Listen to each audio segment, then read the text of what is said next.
Oh. Alright. What's going on over there? Different language. More language. Unforgivable. This is unforgivable. Do you understand what I am saying? That movie is late. It is the same level of bad as if the plane arrived late. I cannot do a French accent, I am sorry. But the movie... What? I will not talk to you anymore. You are just wasting my time. What is the matter? Oh my god. What is the matter, Mr. Lablanc? If there is no emergency, please return to your seat, sir. Do not tell me what to do. I need not to sit down. Well, Mr. Prosecutor, did you prove you are innocent yet? If you would like, I will prove my innocence to you right now. What? Nonsense! Are you saying my eyewitness testimony is mistaken? Not mistaken, merely that there is room for doubt. I'd be most honored if you could please tell me what you saw in detail once more. Fine, suit yourself! Oh, we about to match wits with this dude. Let's freaking go, son. What I saw? I am certain I saw Mr. Hicks into that elevator. It was when the needles on my pocket watch pointed to the 6 and the 12. The body was discovered 15 minutes after that in the lounge, yes? Then you, the only person in the lounge at that time, must be the criminal. Mr. LeBlanc's conclusions seem to make logical sense. After all, the only person in the lounge at the supposed time of the murder was me. So, my eyewitness testimony? If you think you can destroy it, then come let me see. Hurry, you look like a man who's having the time to wait for you. Why is he so irritated? I'm the one accused of murder here. Anyway, I must find a way to discredit Mr. LeBlanc's account somehow. And fast. Don't worry, we got just thing here, bud. Okay, you certainly saw Mr. Hicks enter that elevator. He was on Neil's on the wide by and say what? I was got 15 minutes at that lounge. You, the only person in the lounge at that time, must be the criminal? Not quite, buddy.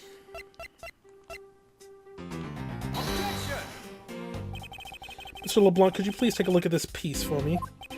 In American dollars, I say it is worth around $9.99.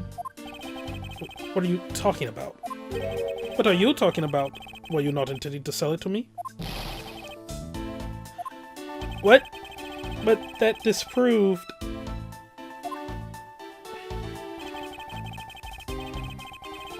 Oh, but then again, I guess he could, like, play it off like, oh, those are your footprints.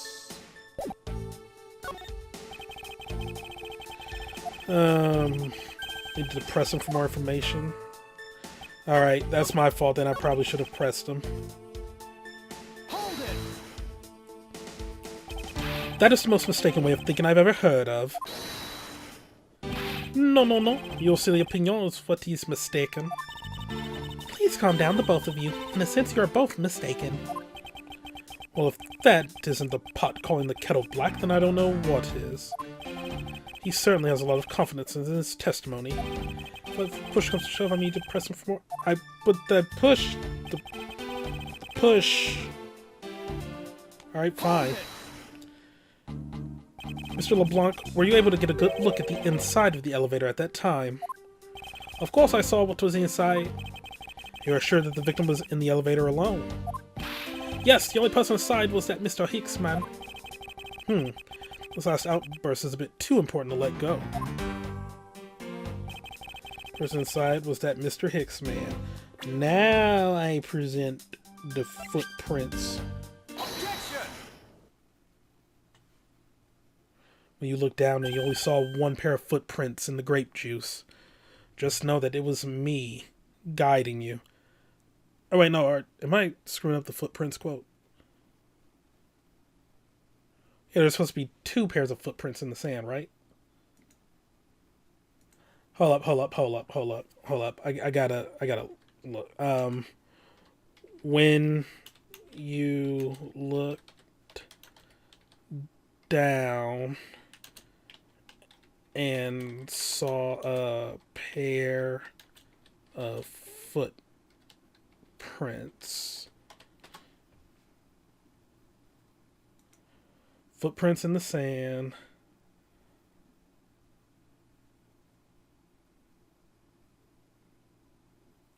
Please. Why are you not showing like the actual lyrics of here? Like, please.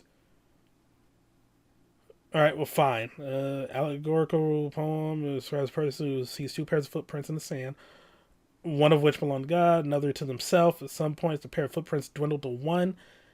It's explained that this is where God carried the protagonist. Yeah, during your times of trial and suffering, when you see only one set of footprints, it was then that I carried you. All right, fair enough. Okay. I remember that was parodied in Squidbillies, where like Satan like did a song about hoof prints. Where it was like, and when you looked down in the sand, you saw only one pair of hoof prints. Just know that is when I jumped onto your back and started stabbing you, or something like that. It was hilarious. But all right, Mr. LeBlanc, what is it? There's a very glaring contradiction in your testimony. What do you mean? Please take a look at the area in front of the elevator. There, the spilled grape juice. Yes, and? Will you admit you also spilled it with the blood? No, it spilled itself during the turbulence. But the interesting thing here is the set of grape juice footprints. Footprints? Yes, the ones that lead from within the elevator out into the lounge itself. It's evidence that proves that someone other than Mr. Hicks exited the elevator alive. Oomph! There must have been another person in the elevator, Mr. Hicks. Now then, I'm done playing games. Why don't you tell us the truth? Google Translate, please. Can you please translate for us? Oh my god, what is your sprite? Okay. Alright, just leaving it all out there, alright. No way, that's totally impossible. I guess it's what he said. No way, that is totally impossible. I know there was no other person in there. I saw with my own eyes. If you want to know what I think, Mr. Edgeworth, I don't think Mr. LeBlanc is lying to us. Suppose she's right. He doesn't seem to be lying. But then what does it mean? What about this contradiction? Mr. LeBlanc, please just once more, will you recall the details of what you witnessed for me?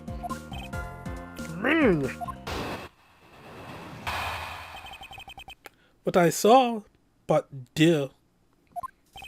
I was very upset when Mr. Hicks passed by my seat. I was always checking the time over and over again.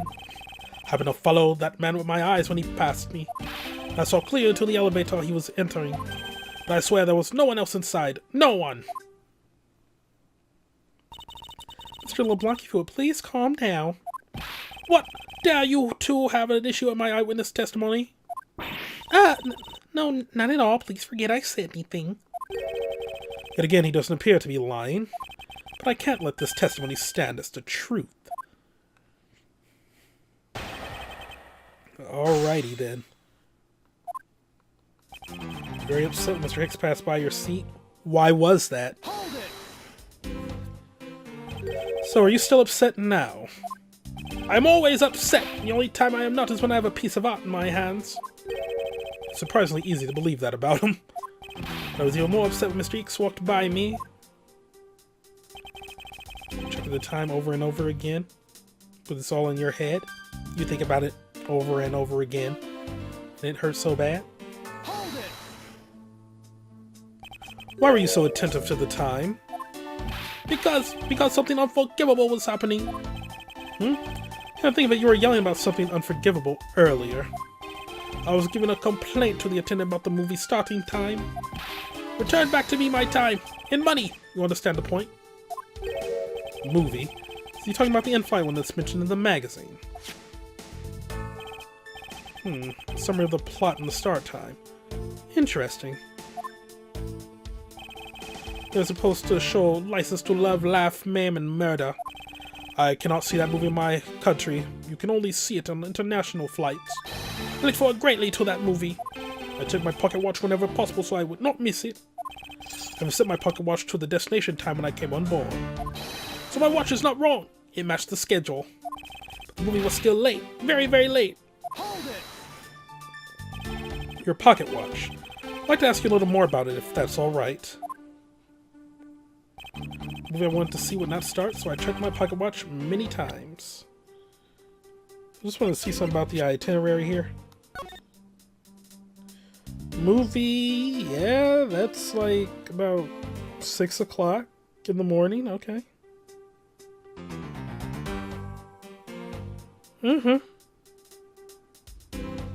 Wait.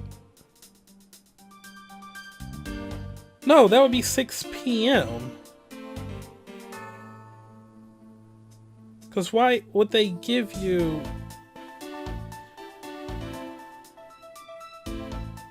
correspond to our departure time?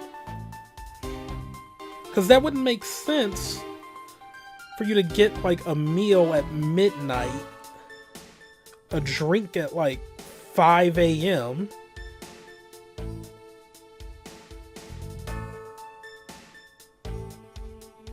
But then even to get a meal at like 4 a.m. So you're either getting a meal... So then that has to be a.m. Then a movie at 6 a.m.? A drink at 5 a.m.? You get a drink at 10 p.m. Okay, so let's say if that... So you'll get a meal at 1 a.m. and then 6 a.m. is the movie. But if you get a meal at 1 p.m., 6 p.m. is the movie. But then you're getting the next meal at 4 a.m. The time doesn't make sense. Hold it! So this movie you mentioned, is it the only one listed, or is it the one listed in the Sky magazine? Yes! I was so looking forward to watching License to Love, Laugh, Maim, and Murder. Miss Gennaro, was this movie shown on this flight? Yes, it was shown at the scheduled time. Is it possible you simply slept through it by accident? Nonsense, you doubt me? No, now stop pointing at me like that. Odd, how did he miss a movie that he was clearly hoping to see? I take my pocket watch a great number of times, that much I know for sure.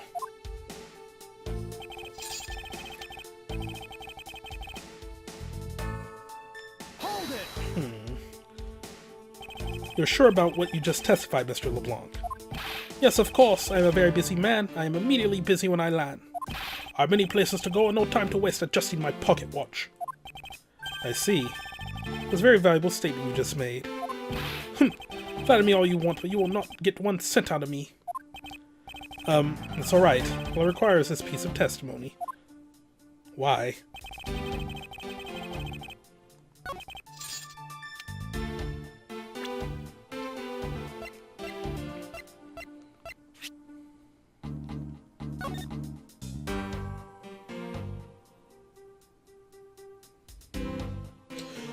No, times correspond to departure time zone. Not destination. Objection!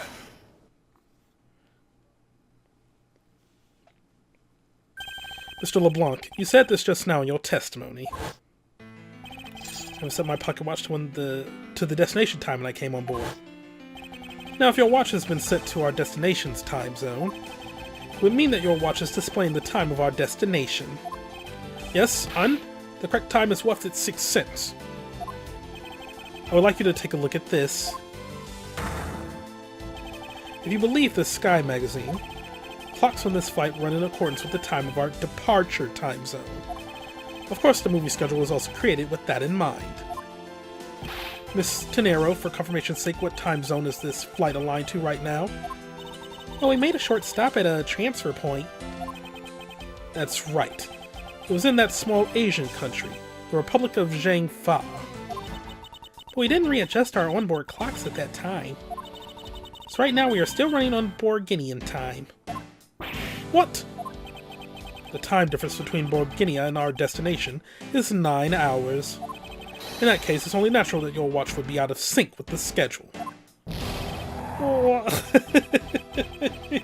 The wind effect. Further, with your analog watch set to our destination's time, it would appear to be running 3 hours fast when compared to the flight's onboard clocks. It also changes everything about your testimony, and you can bet 1,000,000 cents on that. In light of this information, it means you saw Mr. Hicks 3 hours prior at 3 a.m. Do you not have any windows open? Like, well, not like... What, 1,000,000 cents? Well, not like windows open, but like the window coverings, the shades. So, yeah. Yeah. We got him. We got him. We got him! This should clear up all of the remaining accusations. So this basically widens the time frame for the time of death, right? Yes, because Mr. Lablanc saw the victim enter the elevator at 3 a.m. It means that the time of death could be anywhere from 3 to 6:15 a.m. The question now is, where was Mr. Hicks during the span of that time, and what was he doing? I got something to say. And you are? Yeah, oh. I'm Cammy Meele. I'm a flight attendant. What was it you wish to say? Cammy Meele. Chamomile tea. Well, I think your story is a little different from how I remember it. Just showing all the teeth and all the cleavage, apparently. What do you mean, Cammy? I saw Mr. Hicks sitting in his seat at 5 a.m., you know. Oh, and that's why she's sleepy, because you can do, like, chamomile tea is good for, like, you know, making you a little sleepy, like, calming you down. It's a nice little herbal tea. Oh, snap. Okay. What? How can you be so sure of the time? Oh, that's right. He pushed his call button while we were parked at the transfer point. That's from Mr. iFly. This flight will be making a brief stop to refuel and transfer cargo in the Republic of Zhangfa between 4 and 5 a.m. Mr. All passengers remain on board at that time. Thank you for your cooperation. Ah, the stop we made for refueling and cargo transfer in Zhangfa, correct? Yes, it was from 4 to 5 a.m. according to our clocks. And during that time, did any of the passengers leave or did any new ones board this flight? No. Not a single person got off or on in Zhangfa. What about the flight crew? The few who were handling the cargo transfer might have temporarily gotten on or off. But eventually everyone, including Cammy and myself, came back on the plane. So basically I can assume that no one left or got on since our initial takeoff. Interesting. I should keep that in mind.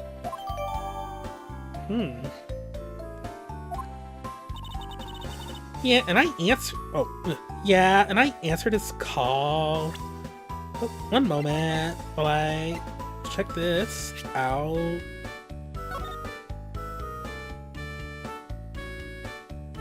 Okay. I don't even think I looked at the... Oh no, because it's missing.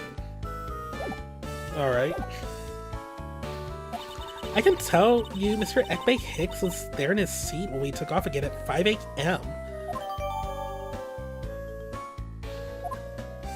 Alright, I'm gonna hold you to that. Alright, then that puts the time of the murder between 5 and 6:15 a.m. Okay, now what time did you come down to the lounge, Mr. Edgeworth? We were coming down here almost as soon as we left the Republic of Zhangfa. You were here the whole time from 5, yes? Then you're the one who could be the only one who could be the killer? Mr. Edgeworth? Were you really here in this lounge the entire time from 5 a.m. onwards? Unfortunately, yes. But then, how do we explain the footprints? Is that not... Is not that obvious?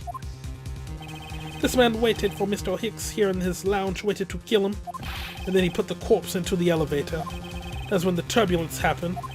My witness testimony may have been mistaken, but what time I saw Mr. Hicks enter the elevator on the second floor does not matter, because the entire incident concluded here in this lounge.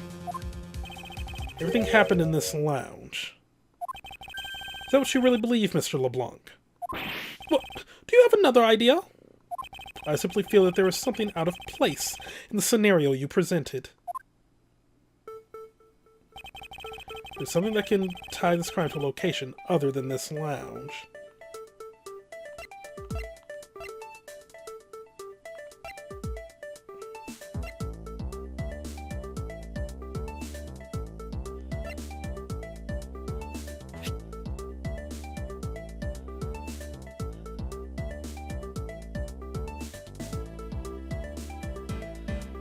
Could be the missing cell phone.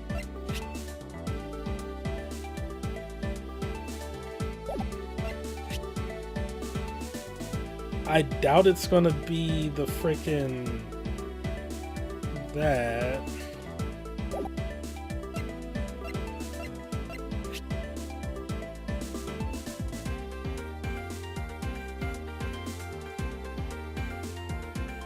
Guess it could be that.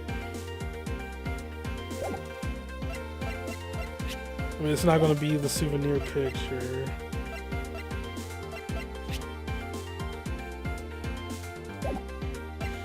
I mean, this was bought at the store.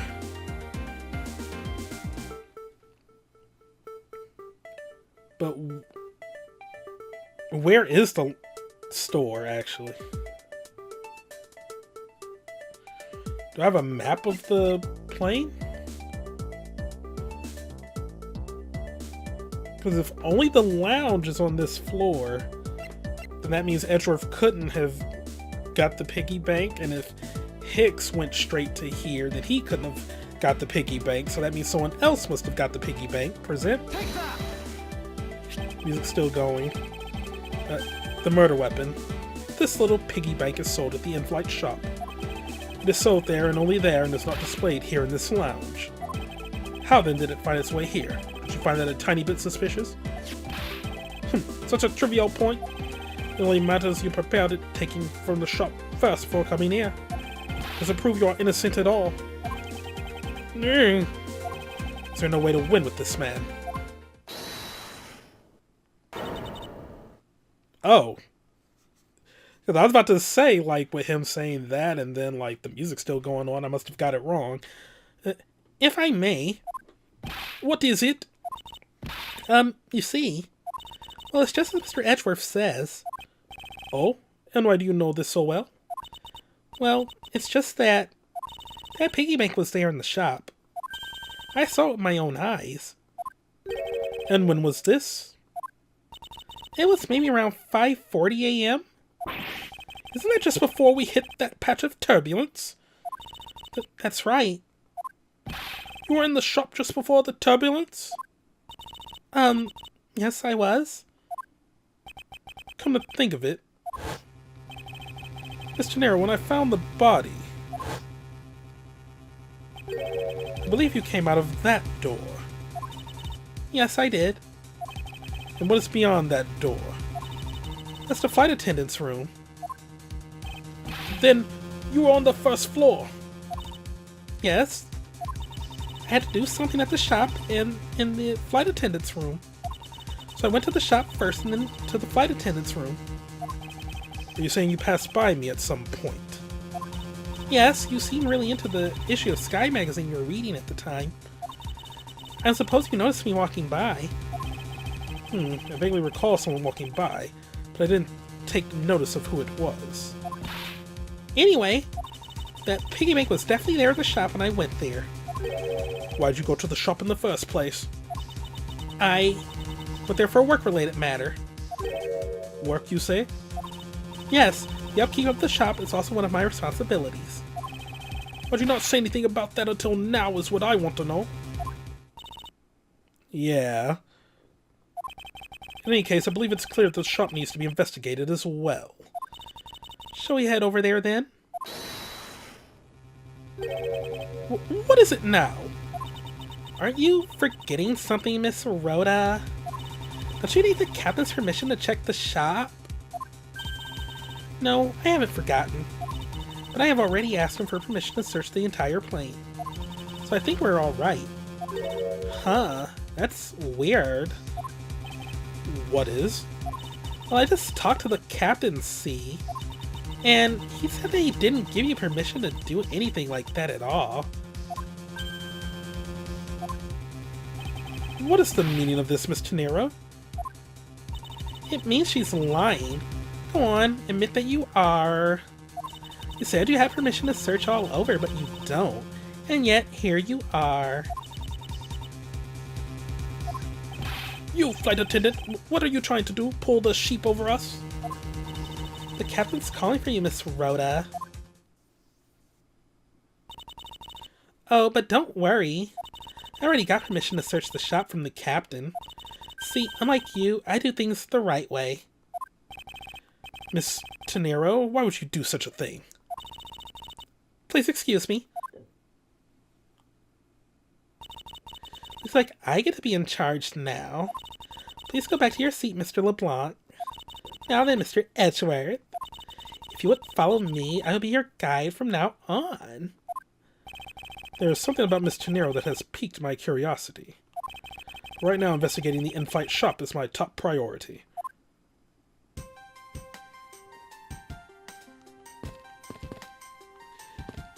Things are getting weird.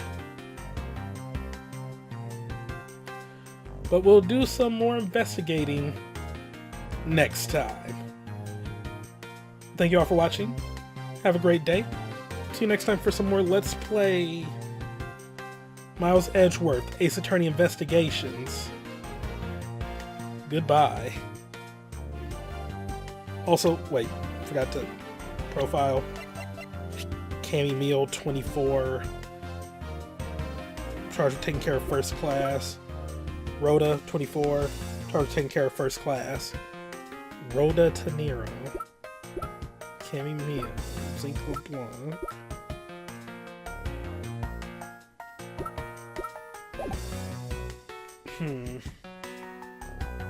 Alright. I was just trying to see if I could, like, gather something from their names. Not really. But, yeah, okay. Goodbye, everybody.